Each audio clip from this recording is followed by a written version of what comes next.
សូមស្វាគមន៍មកកាន់វីដេអូរ៉ាហ្គេមីងហ្នឹងគឺខ្ញុំមកនិយាយពី skin collector ដែលត្រៀមចេញនៅថ្ងៃមុខហើយអ្នកដៃឈូគឺពិតជាស្រឡាញ់និងចូលចិត្ត skin មួយនឹងខ្លាំងណាស់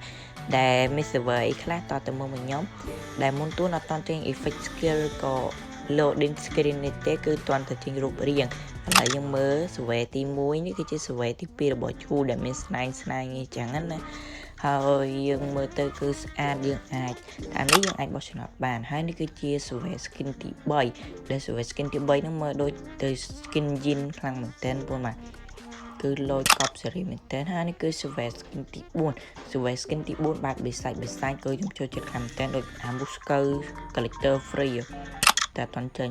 ហើយនេះ survey ទី5ដែលមានរូបរាងមើលមុខសង្ហាខ្លាំងមែនទែនបាទ player ស្រីគឺបោះឆ្នោតដោយខាងក្រោមវីដេអូនេះផងបាទ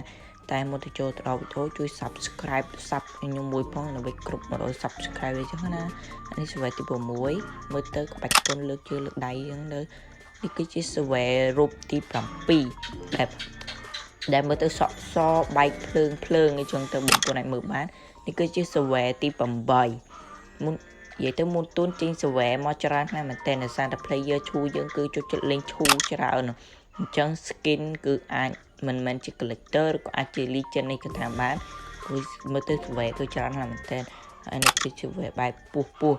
នេះ survey បែបចាក់សាក់ពេញខ្លួនអញ្ចឹងណាហើយលើកដៃលើកជើងហើយចឹងទៅបងប្អូនអាចបោះឆ្នោតនៅខាងក្រោមទៅបានហើយនេះគឺជា survey រូបទី11ដែលជា survey ចុងក្រោយបាទហើយនេះជាស្អាតខ្លាំងមែនតើបាទឥឡូវវីដេអូខ្ញុំចប់ហើយជួបខ្ញុំនៅវីដេអូក្រោយហើយវីដេអូក្រោយចាំជួបខ្ញុំប៉ុន្តែខ្ញុំអត់ទាន់ចប់ទេដោយសារតែខ្ញុំគឺចង់ឲ្យអ្នកនរគ្នាជួយ subscribe ខ្ញុំមួយផងដើម្បីផ្ដល់ជាកម្លាំងចិត្តនិងឲ្យខ្ញុំធ្វើវីដេអូថ្មីៗបន្តទៀតបាទសូមអរគុណ